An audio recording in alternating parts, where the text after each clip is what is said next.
noches, bienvenidos al programa. Yo soy Jaime Bailey, hoy es miércoles 17 de enero, estamos saliendo en vivo, en directo, son las 10:30 de la noche aquí en Miami. Por cierto, les recuerdo que a partir del próximo lunes vamos a estar desde las 9 de la noche, nos cambian de horario, nos promueven a un horario en teoría mejor. Vamos a salir todos los días de lunes a viernes a las 9 de la noche hasta las 10:30. 1 hora y media consecutiva de periodismo en vivo y en directo, con todos los riesgos que eso entraña. No podría yo quejarme, ¿no? Suena a una gran aventura. Desde lunes, 9 de la noche, no se olviden. Bueno, hoy tengo un formidable invitado, ¿eh? Es Alfredo Mesa, es un gran, muy prestigioso periodista venezolano, ha sido corresponsal del diario El País de España en Venezuela, ahora es perseguido, ha sido censurado por la dictadura de ese país y se ha afincado aquí en los Estados Unidos. Y Alfredo Mesa nos va a contar la verdadera historia de lo que ocurrió el lunes por la mañana en la masacre del Junquito, que le costó la vida no solo al policía, al valiente policía Óscar Pérez, sino también a 6 de sus compañeros. El gran periodista venezolano Alfredo Mesa, que ha sido corresponsal del País de España en Venezuela, está ahora perseguido por la dictadura de Maduro y nos visita esta noche. Gracias, Alfredo. Hola, Jaime, ¿qué tal? Bienvenido. ¿Qué fue realmente lo que pasó el lunes de madrugada por la mañana en el Junquito? Bueno, una operación dirigida a buscar el enemigo público número 1 del régimen venezolano. Cuando uno va llegando al aeropuerto de Maiquetía, en Caracas, el principal aeropuerto del país, se encontraba con una foto de Pérez a la manera de los bandoleros del viejo oeste, donde decía se busca, y había una recompensa, el que venía entrando. ¿Recuerdas cuánto se ofrecía? No recuerdo, pero sí recuerdo ver esa foto como una cosa muy impactante, porque además en todos los años del régimen bolivariano no había habido esto como un enemigo público número 1, lo que demuestra que el chavismo pues se tomó en serio su caza y su captura, y probablemente también lo querían exhibir como trofeo los grupos que se disputan hoy en día el control del poder en Venezuela. ¿Cómo dan con el paradero de Pérez? Mira, hay versiones. Una que lo pudieron ubicar a través de las coordenadas de la dirección IP de la computadora desde la cual se hizo la entrevista que dio a CNN. Que fue unos días antes, sí, ¿no? pero que no fue en vivo. No, fue grabada y que, bueno, luego se pasó. Se emitió 2 días después. Sí, creo. esto no sé si sea posible hacerlo. Porque han debido tomarlas, o hay maneras de bloquear los DNS y no hacerlo, aunque el Estado venezolano, la inteligencia chavista tiene formas de hacerlo. Pero hay otra que ha venido surgiendo en las últimas horas y que indica que el círculo de Pérez, el grupo de Pérez fue infiltrado y que pudieron ubicarlo, hasta, bueno, cazarlo como lo cazaron y darle la muerte de la forma en que le dieron la muerte. Una operación, por cierto, leyendo los despachos desde Venezuela y hablando con amigos periodistas, en la cual no hubo una voz de mando única.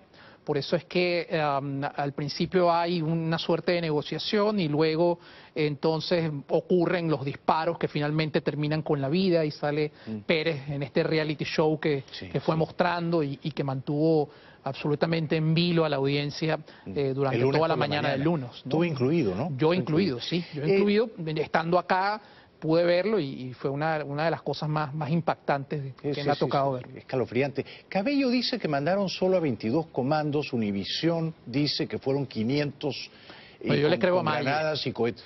Yo le creo a Maye. Yo también le creo a Maye, ¿no? Sí, yo le creo a Maye porque además los videos que en las redes sociales demuestran una artillería que se utilizó que no podía ser solo cargada por 22 hombres. Un lanzagranadas, un RPG que lo llaman, y que desde una posición donde visualizaban al chalet se produce un disparo que literalmente vuela eso y no se sabe cuántas veces le habrán disparado, pero en todo caso sí es una operación mayor.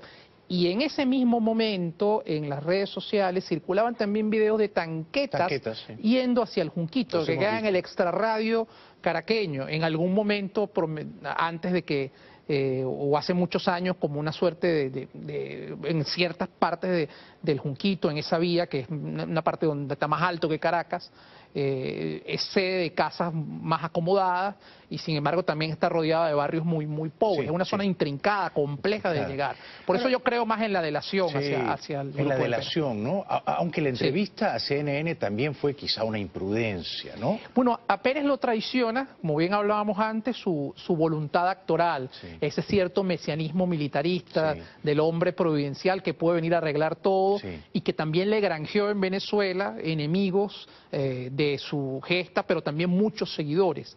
Enemigos porque los partidarios del diálogo, como su discurso era muy antipolítico, y lo vemos en las últimas horas, pues eso también traía los peores recuerdos de los últimos años. Así mismo llegó Hugo Chávez al poder en el 98. Y por supuesto, repetir esa historia a muchos venezolanos, pues por supuesto no le agradaría, pueden ver que él encarna esto. Tanto Reverol como Cabello y otros voceros de la dictadura dicen que de noche todavía fueron Pérez y sus hombres quienes dispararon primero, ¿no? Matando a 2 policías y luego a este miembro de un colectivo chavista, Tres Raíces, ¿no? Tres Raíces, Heiker Vázquez. ¿Qué piensas tú que ocurrió realmente? Mira, sin entrar en los detalles, Cabello dice que estos le dispararon porque lo llamaron. Sin entrar en los detalles, lo que sí me parece a mí revelador es que por primera vez hay un reconocimiento por toda la línea del régimen venezolano de que las fuerzas paramilitares chavistas, llamadas colectivos, forman parte del Estado, haciendo labores de inteligencia. Claro, ¿qué hacía Heiker Vázquez allí? Claro, ¿verdad? un hombre que está en la zona del 23 de enero, a 2 kilómetros del Palacio de Miraflores, en Caracas, hacia el oeste de Caracas, hay un enclave, esas son viviendas que construyó la dictadura de Pérez Jiménez, llamadas antes 2 de diciembre, y con la caída del régimen de entonces pasaron a llamarse 23 de enero, como el día en que se reinstauró la democracia en Venezuela y que empezó el sistema de partidos.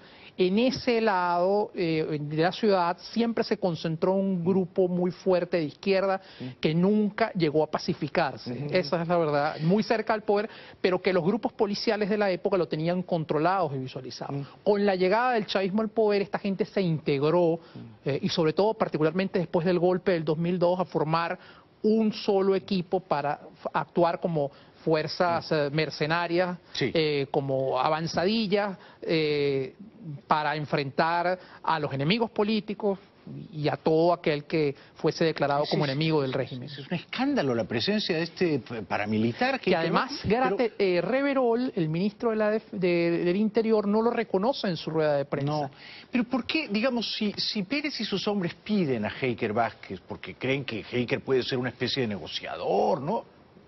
¿Por qué habrían de matarlo? No encuentro yo la lógica. Bueno, versiones hay muchísimas y una versión apunta a que también Heiker podía ser liquidado por el enorme poder que tenía en el 23 de enero. Esa es la versión que yo he escuchado, por los propios chavistas. Claro. ¿Qué ocurre?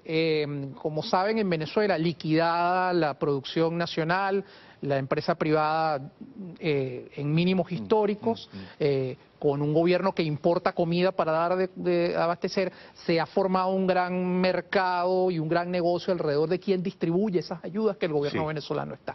Heiker, líder del colectivo Tres Raíces, aparentemente era el encargado de distribuir en la zona y decidir a quién le tocaba la caja clave para la audiencia. Y era querido, la caja de alimentos.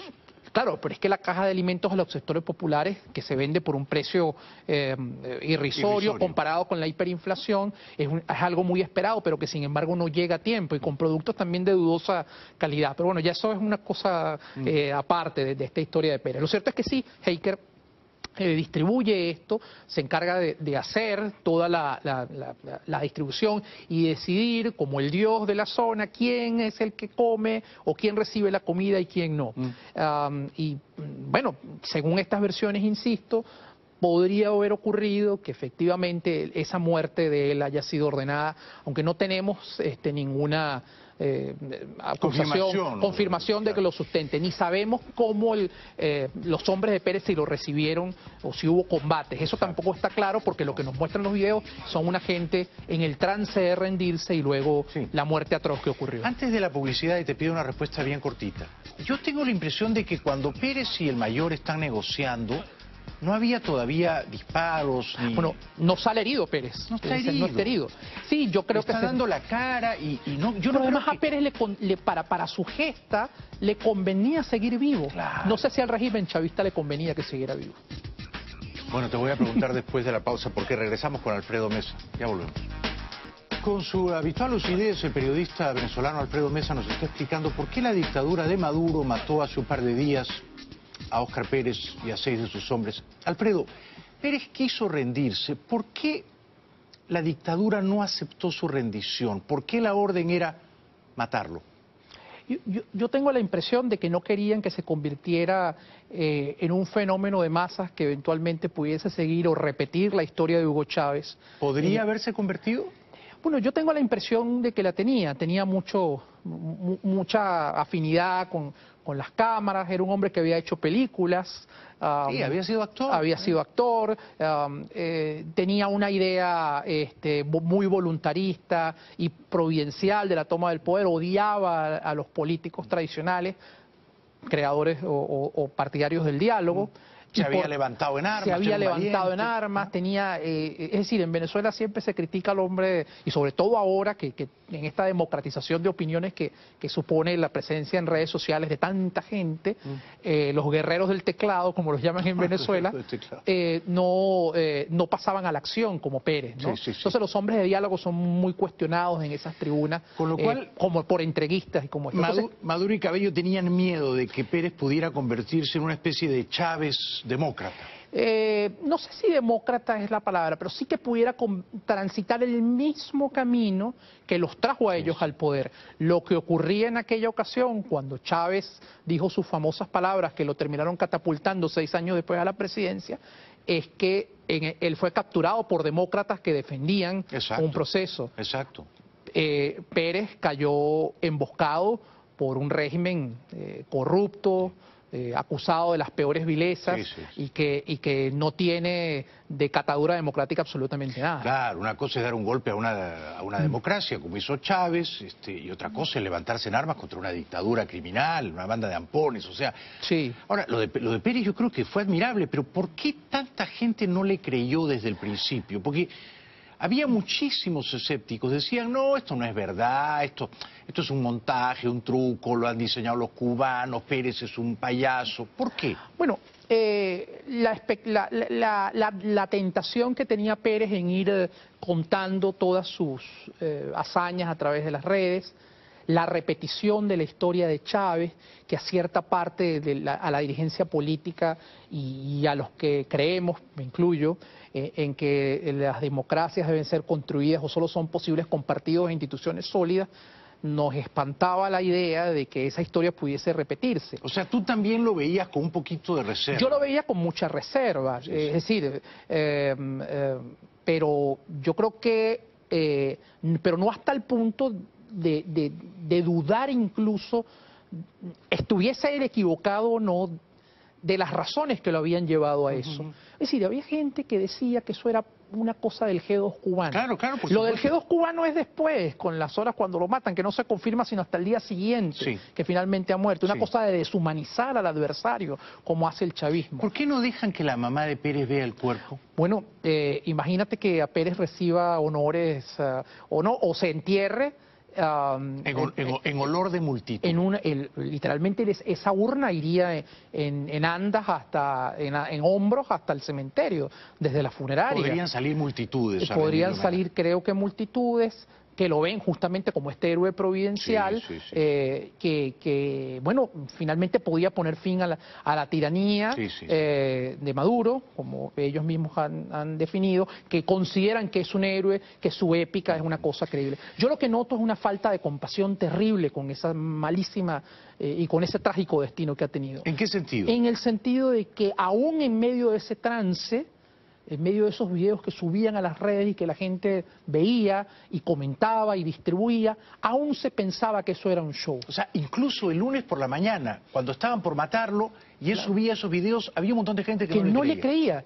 Decían, bueno, el tema en Venezuela es otro. El tema es la hiperinflación, el tema es el hambre y es una falta de compasión absoluta, una falta de humanidad. ¿A qué atribuyes Bueno, eso? que yo creo que culturalmente Venezuela está dividida en mitades irreconciliables, en proyectos distintos, y es un país al que bueno, no se pone de acuerdo en un proyecto común porque está fatalmente dividido. Mi espanto reside en que muchísima de la gente que repudia a Maduro desdeñaba también a Pérez. Claro. O sea, gente que quiere un cambio menospreciaba a Pérez, claro, lo veía como porque un piensan que los consensos, que va a ser imposible que el chavismo pueda salir como pretendía Pérez que saliera, sino que hay que construir unos consensos, que hay que tratar de buscar la forma de que el régimen pueda ceder algunos espacios para hacer, cosa que se ha demostrado que es complicada, pero que sin embargo en esta última etapa del diálogo, bueno, está avanzando o trata de avanzar en el que a mi juicio creo que es el único punto que a la oposición tiene que interesarle en este momento, que es tratar de conseguir unas condiciones electorales que no le permitan al chavismo hacer las trampas que siempre hace.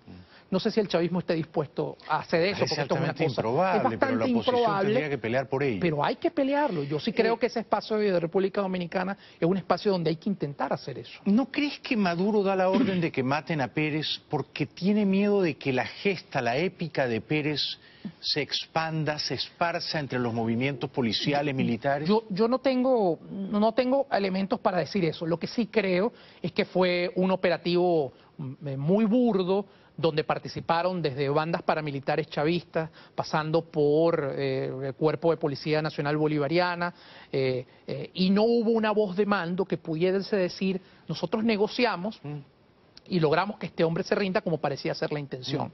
Lo que ocurrió luego fue que en un momento que no determinamos entre la conversación que repusiste al principio del programa y cuando Pérez empieza a transmitir que está herido, algo ocurrió, que no hemos visto, que no sabemos y que, bueno, determinó finalmente que fuese ejecutado como fue ejecutado.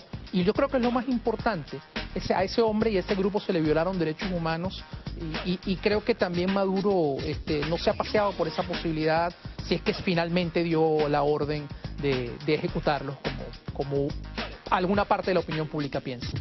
Muchísimas gracias, querido Alfredo. Gracias, Jaime, un placer estar acá. Te respeto y te admiro tanto. Búsquenlo, por favor, en www.armando.info y también en @AlfredoMesa. Regresamos después de la pausa. Bueno, no se olviden que a partir del próximo lunes saldremos a las 9 de la noche. Gracias por hoy, buenas noches, hasta mañana.